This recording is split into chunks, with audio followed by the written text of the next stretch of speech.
Empezamos. Hemos estado viendo todo lo que son las características físicas del clima. Y ahora vamos a ver, de una forma muy breve, cómo nos afecta el clima en nuestra vida. Recordar que el clima favorece la formación del relieve porque crear un cierto tipo de erosión, altera los océanos porque el viento puede hacer que haya grandes oleajes, condiciona la vegetación dependiendo de lo que llueva o deje de llover y, por supuesto, la vida de otros seres vivos. Pero nosotros nos vamos a centrar en el ser humano. ¿Cómo afecta el clima al ser humano? Recordar, no todo el mundo vive de forma homogénea en el planeta. ¿Qué es homogéneo? Todo igual. Todo igual. La gente anda de forma desigual por el planeta y busca siempre las mejores condiciones para poder vivir.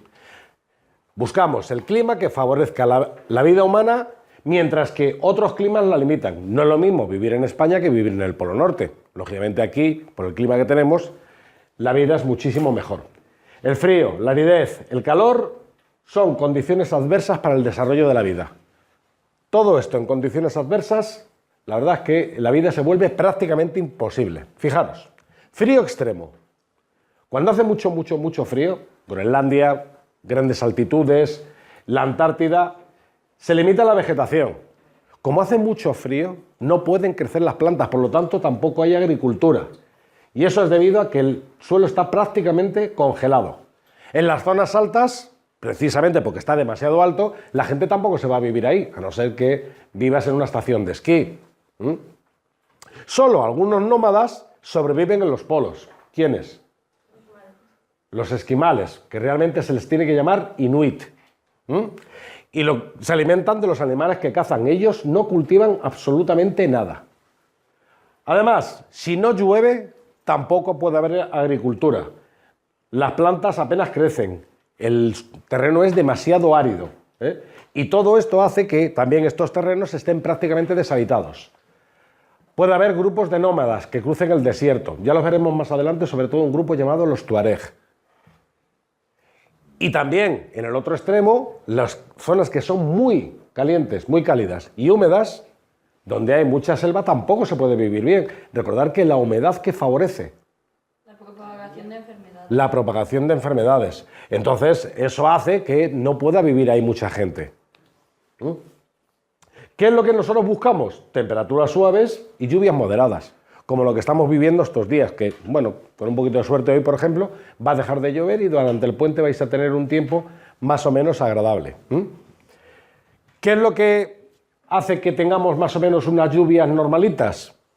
Pues unas precipitaciones abundantes, pero no excesivas, lo que hacen es que se pueda aumentar un poquito la vegetación y, por supuesto, que se puedan plantar cosas. Y eso va a permitir que nos podamos alimentar y, obviamente, que se asiente la población. ¿Dónde nos solemos asentar? Pues lo normal es que nos vayamos a las zonas costeras, que es lo que más nos gusta, cerca de la costa, o en la cuenca de los grandes ríos, que suelen ser las zonas más pobladas. Aquí tenéis algunos ejemplos de elementos extremos. Este es inuit haciéndose una de sus casitas, que se llamaban iglús, ¿vale? Estos serían los tuareg por el desierto del Sáhara, una zona también bastante extrema, mientras que esto sería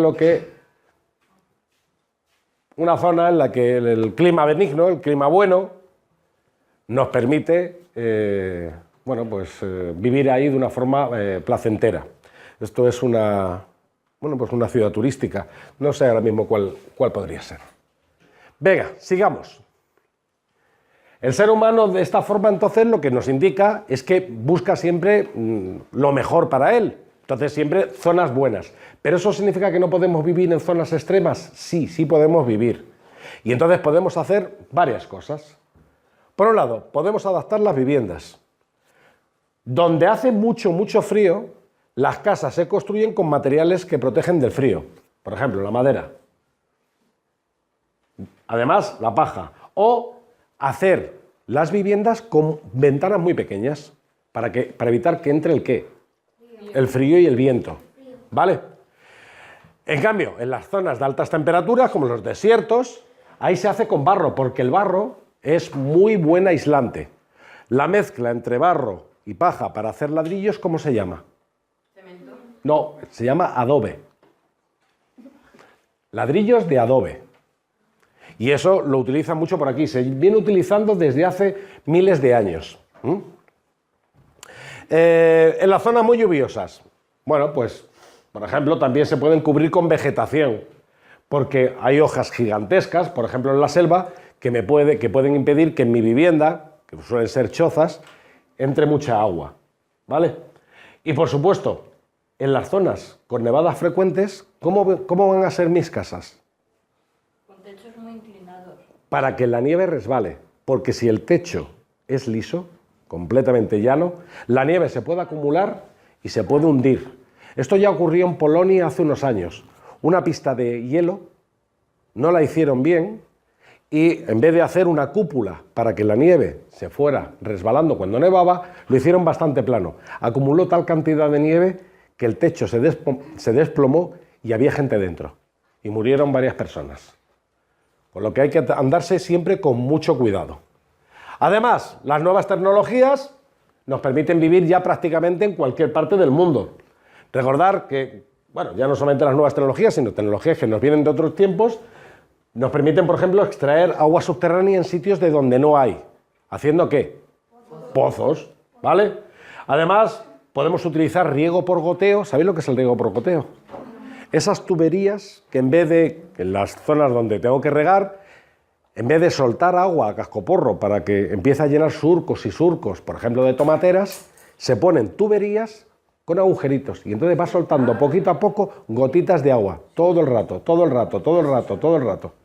Bien, hacemos un pequeño inciso. Es que estamos grabando. Sí. Bueno, ahora veremos cómo hacemos el mix para seguir la grabación. Saca el tutor. Venga. Esto, wow. Estábamos diciendo. Seguimos. Sacábamos agua de profundos pozos. Utilizábamos el riego por goteo. Dijimos que el riego por goteo eran tuberías con pequeñas aberturas donde va cayendo el agua poquito a poco. Y de esa forma se ahorra muchísima agua. Además, si el sitio es especialmente adverso, ¿habéis visto invernaderos? Sí. ¿Dónde están los mayores invernaderos del mundo? En Almería. En Almería. Es además la única construcción del mundo que se ve desde el espacio. Ni la muralla china, los invernaderos de Almería. Porque hay cientos de invernaderos. Ahí además se grabó hace poco una serie de éxito. ¿Mar de plástico? Sí. ¿Os suena esa serie de Antena 3? Pues eso está grabado ahí en Almería, ¿vale? Bueno, pues podemos utilizar, ya digo, un montón de tecnologías desarrolladas por el ser humano para irnos a cualquier parte del mundo e intentar sacarle el máximo partido. Por ejemplo, esto es algo bastante rústico. Como veis, son casas chozas en las que han utilizado las hojas de las selvas para que el agua aquí resbale. ¿Lo estáis viendo? En cambio, aquí lo que estamos utilizando, ¿lo veis? ¿Veis estas líneas?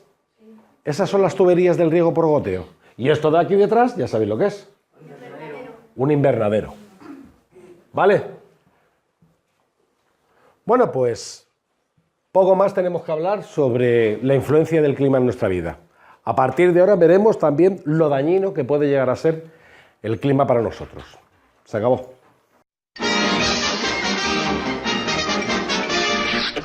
Eso es todo, amigos.